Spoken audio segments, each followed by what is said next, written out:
It's time for the main event of the evening. So let me show y'all kids how to do it. What time is it?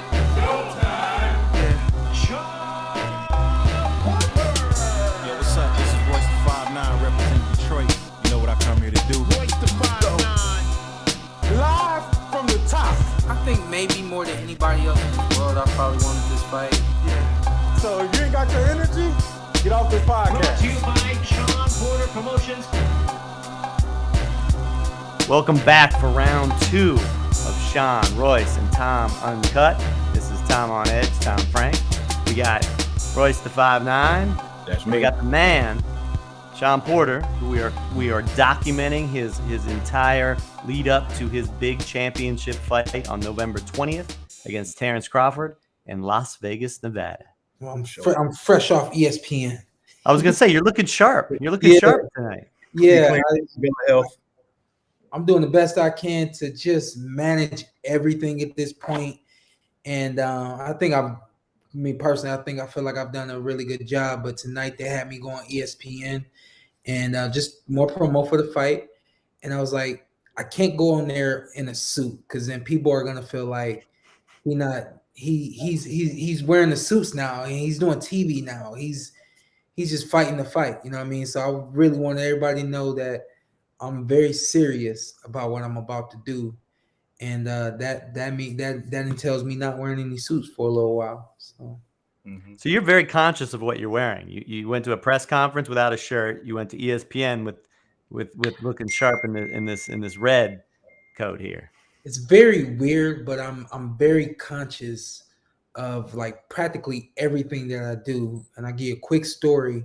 About 3 or 4 years ago, my strength and conditioning coach, Larry Wade, we're walking around the track, warming down, and he's cooling down, and he says, Shawn, you know what you are? You're a politician. I hate politics. So I'm like, what you mean? He says, you're a politician.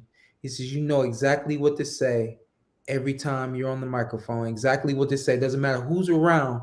You get everybody to go along with whatever it is you want them to go along with.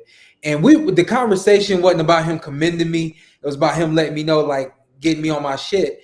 And he's letting me know, like, even though you're telling me one thing, I know you're a politician. You're going to tell me what you think I want to hear. But I don't want to hear that. What I want to hear is the truth. He was giving me that, whatever. But what I realize is that when I promote fights and I'm talking about everything that I'm going to do and all that kind of stuff, depending on who my audience is, depending on where I'm at, depends on what I'm going to do. And so, now this nice little jacket or whatever, but getting on TV tonight, I knew you got to show these people that it ain't about wearing suits no more. It ain't about speaking really intellectually and looking good. Now it's about fighting. Now it's about letting everybody know that you're almost ready for war. And that's why I decided that even though it's nice, but it ain't normal. It ain't what I would normally wear. And I kind of was just trying to send that subliminal message to everybody that I'm ready to fight. Do you consider this? Is this your biggest fight? Is this the biggest fight? Yeah, this is my biggest fight. Because I was thinking to myself, like, how often do you feel the need to go back, like give your backstory? Like, how often do you feel the need? I feel like whenever there's a fight of this magnitude, I like to know. I like to get to the root of each fighters, like where you come from. You're from Ohio. Yeah. But a lot of people don't know that you played football first. Yeah. Well, it's funny that you say first because both were going on at the same time. You got 2 and 3 sport athletes in high school. I was primarily a 2-sport athlete in high school, but one of those sports wasn't, obviously a part of high school boxing, but I boxed. I started training at 5 years old. Like literally a lot of the stuff you see me do now, I started that when I was 5 years old. My dad's crazy. Was it your dad? Was it your dad who pushed you into it initially? I'm scarred for life. Like, and my dad, like, I'll tell him stuff now, like, hey, you remember you made us do this? You remember? And he'd be like, I don't remember that. No, you made us do all that. You know what I mean? So, but I'm very competitive. And I love to have fun. So like football was always fun. That was kind of like my escape from boxing, so to speak. It was like I knew between August and November, I wasn't going to have to box. I wasn't going to have to do anything else but play football. And, the camaraderie of having other guys and, and playing together and all that kind of stuff. And that was what I really loved about football. The funny thing about it, though, is when you say, well, why did you choose boxing over football as much as you love football? The same reason I love football was the same reason I hated football. I came to my dad when I was about to graduate high school. I said, Dad, I want to go to college and play football. I want to turn professional. I want to box. He says, well, why don't you want to go to college? I said, Dad, you and I control what we do in the ring. I said, on the football field, I got to look over and see if 10 other guys, and I don't know if they're always giving it their all the way that I am. I said, but in the boxing ring, you know what you're going to do, and you know what I'm going to do. I know what I'm going to do, and I know what you're going to do. I said, so I think that's the move. And my dad really thought about it. He was like, okay, well, then I'm going to be your manager, and I'm going to take you, to the top. You just got to listen to me. And so, that's kind of where once I separated from football, it was the end of my high school years. But all the way up until then, football was fall time, and then boxing was year round. What position did you play? I was a running back, and I was a safety and a cornerback. And funny thing about that is if you think about those three positions right there, it requires tenacity, it requires speed, it requires quickness, it requires reflexes, it requires the intuition to know where to go and where to be at the right time, and what cut to see and what cut to move. Like all of these, the hand-eye coordination and everything that it was required for me to be a running back, required for me to be a safety, catching interceptions, being in the right position to stop that touchdown and all that kind of stuff. And it's like I took all of that and just put it all into football, all into boxing. I mean, as a running back, you're right. Hand, feet, and eyes. And that's exactly what you do in boxing. But you weren't just a football player. You were a hell of a football player. I was good, man. I was good. I was good, man. And I loved it. I went to the same high school as Larry Zonka. And my senior year, I tied his touchdown record that he had at my high school, 6 touchdowns in one game. Does that record still stand? His record stands at 6. I tied it at 6. I had 5 touchdowns in the first quarter, or excuse me, not the first quarter, the first half. And coming out for the second half, I knew I wasn't going to be in the game. Excuse me, I had 4 touchdowns in the first half. And then coming back out, I knew I wasn't going to be in the game much longer. Of course, like the first drive, I score again, and it's like, all right, Shawn, you're done. We're up however many points. Go sit on the bench. And the funny thing about that is I've never been on the bench before. So it was like, all right, cool. Like, just sit here and watch the rest of the game. I got people running up to me. You're about to break Larry Zonka's record. I'm like, all right, cool. I didn't understand it. What I understood was I was in a position I had never been in before. And let me enjoy this while it lasts, because I'm probably going to be on the field the rest of the season, Let me adjust to mediocrity. Yeah, exactly. Why would you do that? But in my mind, as great as I'm always striving to be, it was like, here's a moment to let go of all that and just kind of be normal, like something that I'm not really used to. And so many people running up to me telling me that I'm about to beat a record, and I'm like, now I start scratching my head, like, all right, what's going on? And once I figure out what the deal is, you got 2 touchdowns and you breaking Larry Zonka's record. I'm like, well, I'm done in the game, so whatever. I'm sitting there, and now it's starting to like fester with me, like, damn, like you gotta get back in the game, and you 2 away. The other team, we stopped them, and they got to punt the ball because I'm never on the sidelines. Who's running out to return the punt? So everybody's looking around, like counting the guys on the field, and they're like, we need one more. He ran. Where's the returner? And the returner was running out, and I ran behind him, and I said, yo, I got it. I said, I got it. And I made him go back on the sidelines, and I'll never forget, man. I caught that punt and took it back for another touchdown. And after that touchdown, they were like, you're done. You're not going back in. If we need a returner, we'll find one. And you were at 5 at that point, right? I had 6 at that point. Oh, that's when you had 6. Yeah, okay. So I had 4 going into the half, right immediately coming out of halftime, I scored. And they're like, Okay. "We're done."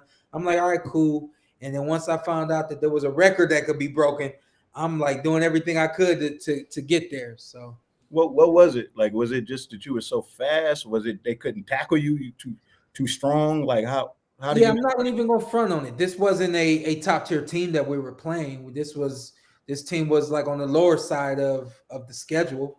And I think it was I was hard to take down, man. You watch any film of me playing football, it was more than one guy taking me down. There was very rarely I got taken down by one guy. It was always two or three guys or more than that. I was very strong and fast. I wasn't crazy fast. I had a 4.5 40 that I was proud of, you know what I mean? But I was quick. And it was like you just couldn't take me down. It was like I didn't stop, you know what I mean? And again, like everything you see in the boxing ring, all of that was on the football field.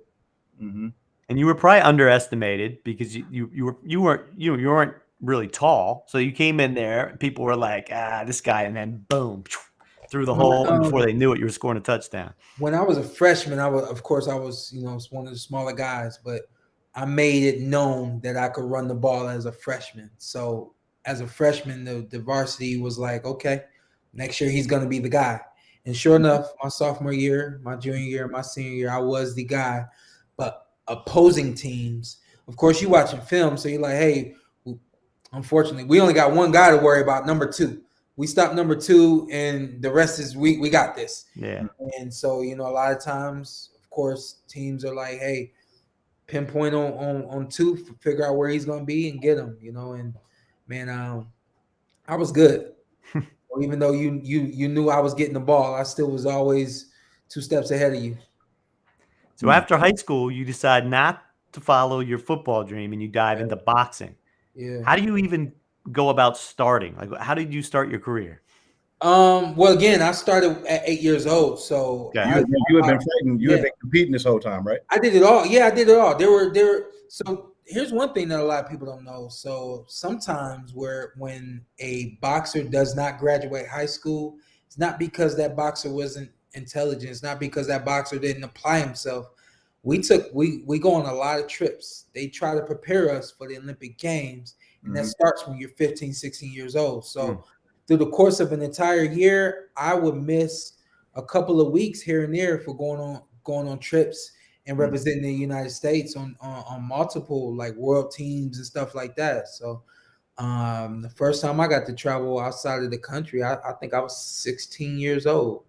Yeah, I was 16 years old. So, when you fast forward and you say, hey, Dad, I want to turn pro instead of going to college to play football, the groundwork was set. Like the foundation was already there. So it was just a matter of my dad doing being who he is. And my dad's a very intelligent guy and street smart as well. So Royce, in order to get down on the business side of boxing, you got to have some more than, you can't just be a businessman coming into boxing, because boxing will kick you out and you don't survive.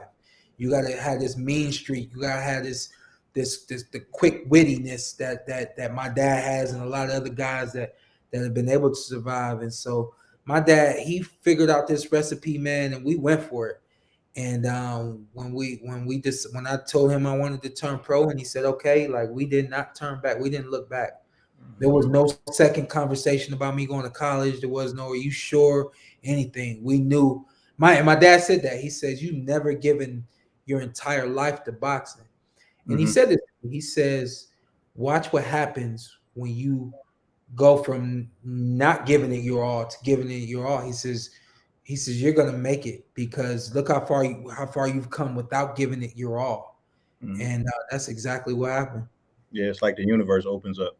It opens up as soon as you make a decision and commit. The universe just opens up. It reminds me of when I played basketball back in the day, my old hoop dreams, and just being, I guess, considered a stellar athlete on that level. Yeah. And playing in the summertime, playing like summer league, and getting the chance to meet like all of the top tier players around the country. So I'm assuming it's the same with boxing, right? Like The exact same. You probably crossed paths with Bud pretty early on, right? Like, how long Exact same. have you on Bud? When was the first time you seen him? Had probably the first time I seen Bud. The first time I saw him, probably 10 years old. The first time I saw him and remembered who he was, probably closer to my teens, like 14, 15. Shoot, by the time I was 16, everybody knew who Shawn Porter was. Everybody knew who Gary Russell was. Everybody knew who Daniel Jacobs was. Everybody knew who Terence Crawford was. Danny Garcia, Keith Thurman, Demetrius Andre, all of those guys. Everybody knew who we were. And we were always at the top. If we didn't win the tournament, we came in second. And then if we didn't come in second, we got robbed. And somehow, some way, we came in third. You know what I mean? So, yeah, definitely have crossed paths with him multiple times. And and even spent some time at some different training camps with him as well. And that's the funny thing about it, man. Like, everybody on the NBA courts, like, did not grow up in the same cities, but y'all grew up watching each other, seeing each other, and trying to compete and beat one another. And the same thing with boxing. So boxing is a even smaller fraternity, especially when you get to the elite guys. The elite guys, we've known each other for a long time, probably never fought each other as amateurs, but was starting to look at each other along the way, because we knew if you was in my weight class when we turned pro, eventually we're gonna meet each other. So that's how things have gone with myself and Terence. I can't imagine. That's crazy, man. I can't imagine like seeing somebody as good as you, or somebody like you seeing somebody as good as Bud. Yeah. Because early on you fought a little heavier, right? You fought at like 55. Yeah. Right? Yeah. So like, when exactly did you 65? Right. Yeah. Oh, you were at 65. Yeah. So at what point did you know that you and Bud would probably cross paths? Man, listen, even like when I turned pro, I never thought I was gonna cross paths with Terence. He became a champion at 135. I'm clapping for him.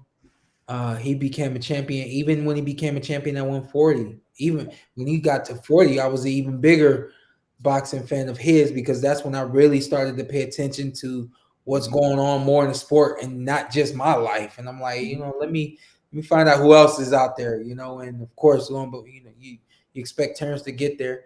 And even at 140, when he was at 140, I was like, I'm never going to fight this dude. No, why would I get in the ring with him? Because he didn't talk about 47 that much, right? Not at first. Yeah. And why would you? You coming from 35 to 140, you trying to take over 140 the same way you did 135, Yeah. Is there an advantage in boxing to come up in weight or down in weight? The advantage that we all go for is coming down in weight. If you can manage your nutrition and manage everything that comes along with training and move down a weight class, still sustain that size and that power that you have, even though you're a little bit bigger, that's the trick to boxing. I'm kind of telling on boxing right now. So when you hear guys coming back to the fight on fight night and they've gained 20 pounds, they're fighting out of the wrong weight class. When you hear guys gaining 25 or 30 pounds, clearly they're in the wrong weight class. But what they're trying to do is manipulate the system, manipulate their bodies, get to a certain weight class, fight guys who are naturally smaller than them, and they're coming to the ring much bigger than those guys. So when you take a look at the fight with myself and Terence Crawford, you will. I don't know how people be overlooking this stuff. I don't think people don't know it. I think that people overlook this stuff. But imagine me starting camp. Imagine what you think I might be walking around at, and imagine what he's more than likely walking around at. I got probably 15, 20 pounds from this dude in camp. You know what I mean? So it's gonna make a difference on fight night. Interesting. That is interesting. I hadn't thought about it like that. So you've trained with him, you've sparred with him, you've never fought him. Never sparred. Never sparred even. Yeah, no, even at the Olympic Training Center, you always spar like a weight class above and or a weight class below. So Demetrius Andre, we sparred a ton. We spar so much as amateurs. We started sparring together when we were as pros. You know what I mean? I tried to get him to come in for this camp, and he wasn't able to pull it off. I think he fights like next week or something like that. But yeah. So Terrence and I never spar, but definitely spent enough time around one another for me to know exactly who I'm getting in the ring with. Because for me, I think the more I know about you, the better it is. Like the more I know your personality and because I believe you take your personality to the ring, no matter who you are. Mm-hmm. You know what I mean? So think about it like this, Royce. Everybody says he's mean in the ring. He's much nicer now and pleasant now than he used to be, but he was always mean outside of the ring. You know what I mean? But along with that, you got somebody in myself who can think level-headed and think straight and get you to pull that meanness out of you. But where other guys didn't know how to handle it, I know how to handle that. And now you fight mad because I'm handling it. You know what I mean? Mm-hmm. So there's some mental games and mental things that are going to come out in this fight that people have never seen before. Do you see any weakness? I believe I really wouldn't call this a weakness, but when we're talking about his personality and we're talking about who he is as an individual, I believe that it can become. I believe that it will become. You put him at a disadvantage. He's heel in the fight, yeah, mm-hmm. Because you know me, I'm gonna get off on you, mm-hmm. and people don't get off on him. So when people get off on you, it's like. Frustration may set in. You may get impatient. You may get mad and want to get it right back. And I'm not the guy to bang with. So I hope he don't see that. Who was the last person that tried that? Errol. Yeah, I guess so. Errol. Huh? And I was like, man, y'all are silly. Everybody after the fight there were a select few people saying, oh, he beat Shawn at his own game. He fought Shawn on the inside and he beat him doing that. I'm like, yeah, I forced him to fight me on the inside. He didn't come to the ring wanting that fight to be the way that be the way that it was. I forced him to do those things. That's who I am. Mm-hmm. I'm a dictator, and I pride myself on that shit. So when I get in the ring, it's like you adhere to what I say, you adhere to what I do. Easier said than done, but I kind of have a thing of being able to do that. You know what I mean? Here, I'll give you a prime example. Back in the day, nobody really wanted to mess with Terence Crawford because he was like, just wasn't a pleasant dude. It was like you said, you crack a joke on him and he ready to fight. It's like, yo, calm down. We just joking. I don't play like that. We 16, 17 years old. We 19. Like, let's cool out. Let's have fun. But me, where everybody else wasn't trying to mess with him, I was like, the dude ain't that bad. You just got to know how to handle him. You got to know like the right things to do and say. You know what I mean? I figured out that he liked to play basketball. Everybody at on the boxing team, only thing they do is box. I'm a multi-athlete. You know what I mean? Multi-sport athlete. Found out dude like to play ball. Now we are playing ball and we cooling, and he's cool with me. I'm not gonna say I manipulated the dude, but for me, I figured out what it took to get through to this dude in ways that nobody else could or would. And so damn sure know that in the ring on fight night, I know what it's gonna take for me to get through to him and get to him in ways that nobody else ever has. So are you looking at this fight as more of are you putting a little bit more emphasis? It feels to me like you're putting a little bit more emphasis on your mental approach than you normally would in other fights. Is your mental approach more important in this particular fight? You know, I think that the evolution of being on TV and being a boxing analyst and commentary, I think that's what kind of has turned me into being more intelligent, so to speak, in the boxing ring. I think that this fight is gonna be like a mix of physicality and a mix of the mental joust as well. I think that both are going to be very relevant in the fight, and I think that there's just going to be moments where it's got to be one or the other. Mm-hmm. You can't spend too much time thinking, because when you're thinking, you're waiting, and I don't like the wait. You know what I mean? So, but at the same time, I think there's going to be moments where it's physical. Now pull back and make him think what he needs to do. What does he need to do? You know what I mean? So I think it's going to be both. I don't even like this conversation no more, because I feel like I'm giving it. You're giving too much away. You're giving too much away. Yeah. But this is experience, right? I mean, we're talking to an experienced boxer, and we talked earlier, and I was kind of shocked to see. I mean, you fought even before you turned pro. You fought almost 300 fights. Yeah. Right. I mean, that's a lot of. I mean, to me, that seems like a lot of fights. A lot of time. It's a lot of time. Sharpening your skills, sharpening those swords. You know what I mean? It's a lot of time committed to the sport. And the way I look at it is, even when I turned pro and I started fighting on ESPN and then Showtime, and the evolution of my career is like, the way I look at it is, every experience that I've had as a professional served this purpose to get me where I am now. So the 300 fights that I had as an amateur, almost 300 fights, I've seen every style that you can imagine, literally. Mm-hmm. I fought against a lot of those styles, and even the styles I didn't fight against, I was in Brazil watching them. I was in England watching them. I was here at the 2007 World Championships in Chicago watching Ukraine, Russia, of course, Cuba, Puerto Rico. I mean, I've seen it all. So the funny thing, you talk about this guy being a switch hitter, and Royce, I give you one. My dad, I don't know why he was like this, man. At 8 years old, my dad made a rule.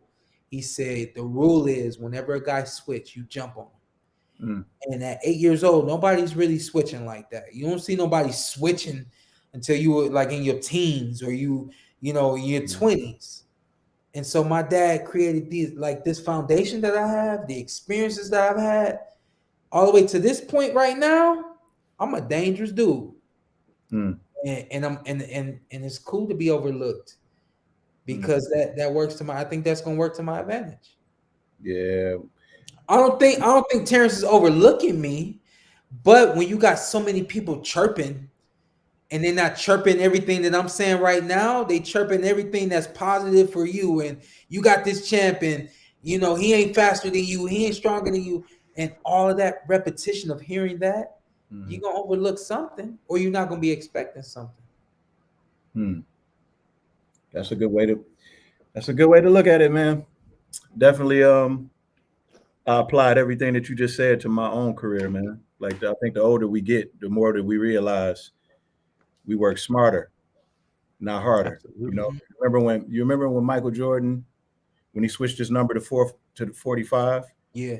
And he didn't have the same physical ability that he had when he was younger, but he was so smart. He just knew how to win. He just knew how to make things work. So he should start shooting fadeaways. Yeah, you know what I mean. And then he shot fadeaways damn near as good as he used to fly from the free throw line. You know what I mean? It's like Floyd. Floyd just started making adjustments. It was just like he started picking the shots.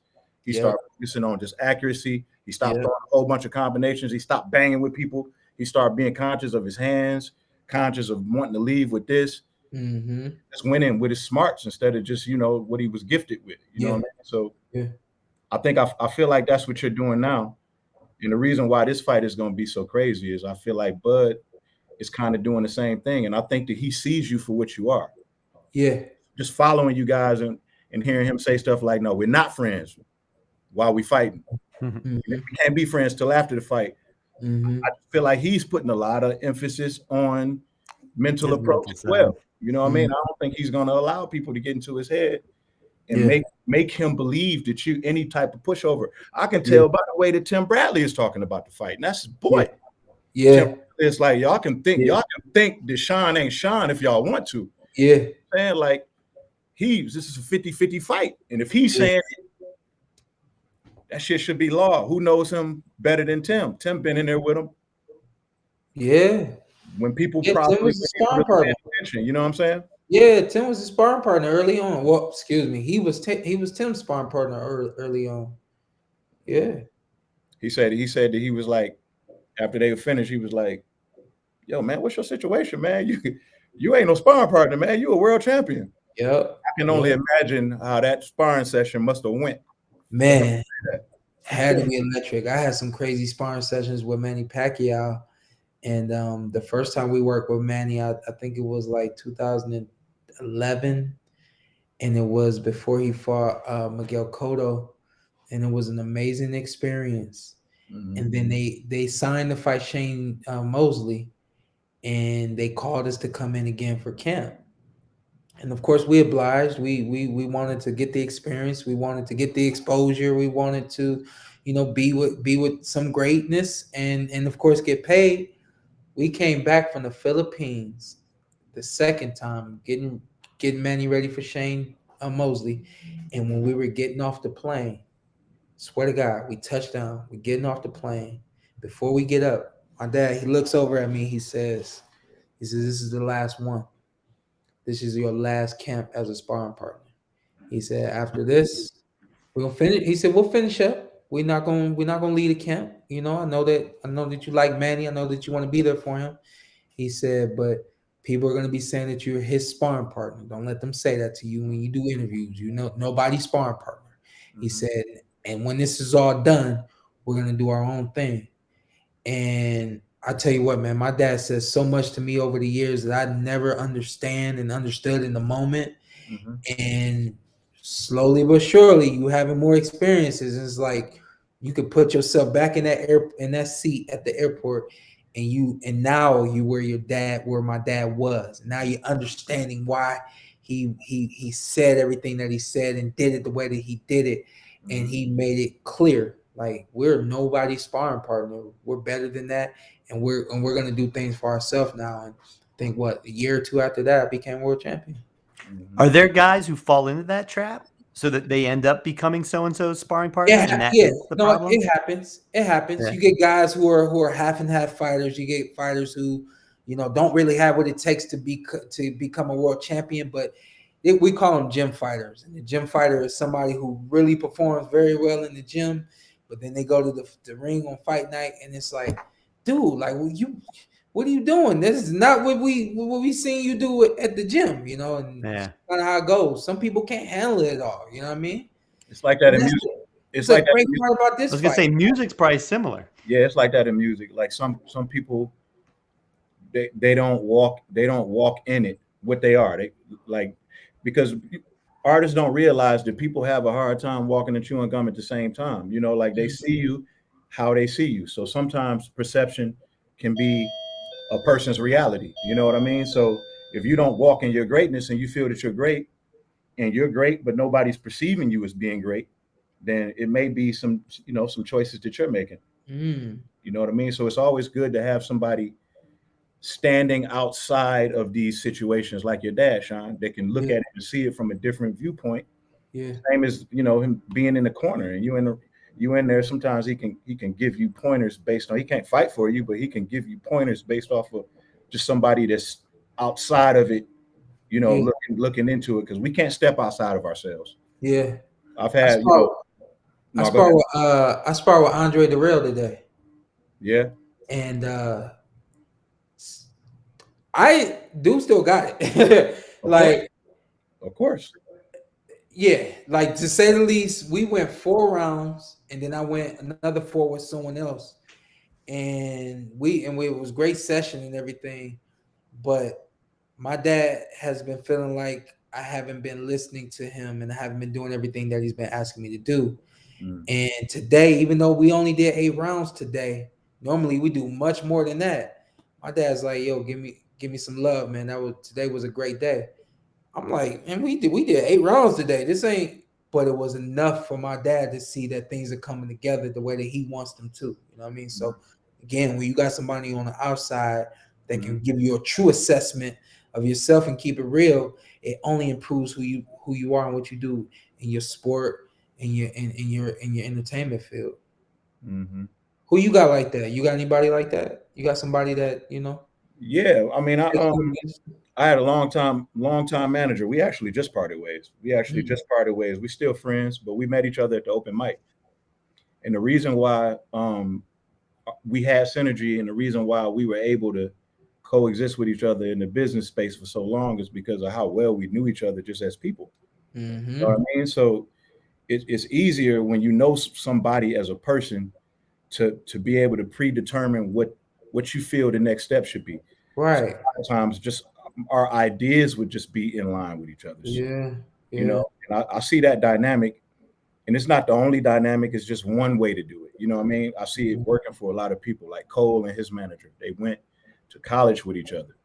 You know what I mean? So everything that they're doing, all the great things that they're doing, is just based off of their dynamic and them having an understanding of that. You know, so it's like you can Paul Rosenberg and Eminem. You know what I mean? Like he's doing a great job with Marshall because of how well he knows him. He knows he damn near knows what's best for him. For lack of it's a also better. about trust, though, right? These are people that whether it's your dad, whether your old man, you trust. There's a certain level of trust that you can't get from just the guy you meet next door. Yeah.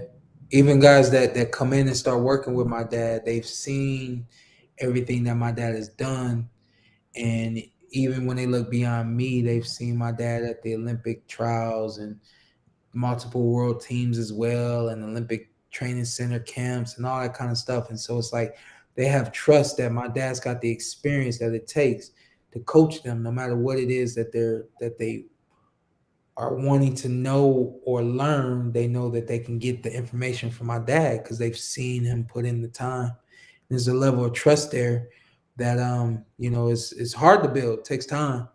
And even for Terence, he's been with Bomac since he was a kid. You know what I mean? So I tell everybody, man, I want everybody to see this fight because the entire painting is just beautiful. Mm-hmm. You know what I mean? Like you can't get there's no more perfect dance partners in the welterweight division than myself and Terence Crawford. Mm-hmm. There's no one who's going to challenge him the way that I'm going to challenge him, and I'm pretty sure there's nobody that's going to challenge me the way that he's going to challenge me.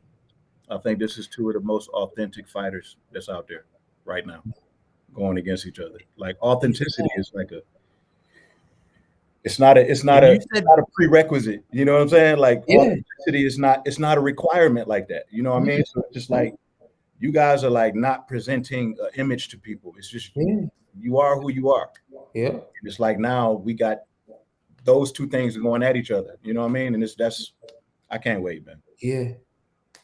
You said this is your biggest fight of your career. Is this Terence Crawford's biggest fight of his career? Yeah, actually it is. This is the biggest fight of his career because nobody he's been in the ring with has done what I've done in the sport. So he's been in the ring with some world champions, but not multiple world champions who fought against other multiple world champions and beat some of those multiple world champions. You know what I mean? This is the biggest fight for him. I don't know what he's gonna do after this fight because I'm the tippy top for him and he's the tippy top for me. Royce, you know this. When you go to make a fight happen and you promote a fight, it's about putting the best fight that can be put together. Mm-hmm. You know what I mean? So take a look at Tyson Fury and Deontay Wilder. They fought 3 times because there's nobody else for them. Nothing better for them than those 3 guys. Than to fight each other 3 times. Mm-hmm. Now, of course, the decisions and the results kind of forced 3 fights, but at the same time, you still was amped up and excited for each and every fight. I don't think there's any more trilogies that can be made in this sport that'll be like that. But what about you on the other hand? I know we're going a little bit over time, but you just made me think of this. What about you on the other hand? Aren't you in a similar position? Because it's like, what's the next thing for you? Because if you win, what else is there at the welterweight division for you? It seems like you fought all of the top fighters in the welterweight division already. Do you, or number 2 with somebody? Do you move up to 54? Like, I don't know. I mean, I do believe that like a number 2 might make sense, but for me, I think it's just a matter of what makes sense. Mhm. You know, every move that I've made has always made sense, and so you got guys like Keith Thurman is still out there, and a guy like him who hasn't been active wants money and needs a big fight in order to claim who he is in the sport. He's got to be willing at the least to take on the winner of this fight. Mhm. You know, Yeah. I would say if anything, Keith Thurman is probably next in line to fight the winner of this fight. Have you thought about moving up in weight at all? I have actually talked to my dad about it last year during this pandemic and everything. And my dad looked at me. He says, I don't think we need to move. He said the best fights for you and the most money you can make is still right there, 147. And I was like, all right. Because you sparring with guys like Andre and Boo Boo. Yeah. What are we talking about? We talking about middleweight, super. Yeah. 168, right? Andre is at 68. 168, and Boo Boo is at 160. Now. Boo Boo is at 160. 160. Yep. Can you see yourself going up to 160 at some point? I did it before. Who you fight at 160? Just an amateur. Well, I mean, just as an amateur, Boo Boo and I, we're 1-1. Oh shit. Yeah, I beat Boo Boo in the under 19s to go to under 19 World Championship qualifiers to go to Morocco. In Morocco, I fought against Russia. I fought against I think did I fight Cuba over there? I fought a couple of countries over there, yeah. With Daniel Jacobs, I think I'm like 2-3 or 2-4 against him. Oh, okay. So next episode, that's what we're doing. So I need to hear some of these stories. We're gonna go there next one. I got you. Yeah, I'm cool with some storytelling. It ain't gotta be all about me. No, I need to hear about how some of these. I forgot that a lot of you guys fought each other multiple times. I gave my dude DVD, Carson from the podcast, gave him a DVD the other day. Gary Russell fought Leo Santa Cruz on that DVD. I fought Daniel Jacobs on that DVD. There's a couple other names that you're familiar with. Yeah, that's on that DVD. Yeah. Oh, we're gonna get into this. We're gonna get into this in round 3, Royce. This is good. Okay. This is good. Good deal. This was good. You tell Carson. I hear Carson's taking over the podcast for a little bit. Yeah, they're gonna make it happen this weekend. They're gonna make it happen. I'll be listening. Yeah, man. All right, cool. Good deal. All right. Hey, that was round 2. Shawn, Royce, and Tom Uncut. Keep listening. We're going to be all over the place. We're on Say What Media Presents. We come through the Porter Way podcast. You can find us on Shawn's Instagram, Royce's Instagram, my Instagram. We're everywhere. Listen, subscribe, share, and I hope you enjoy, because this is all leading up to the fight of the year. The one. Porter, Crawford, Vegas, November 20th. Until next week.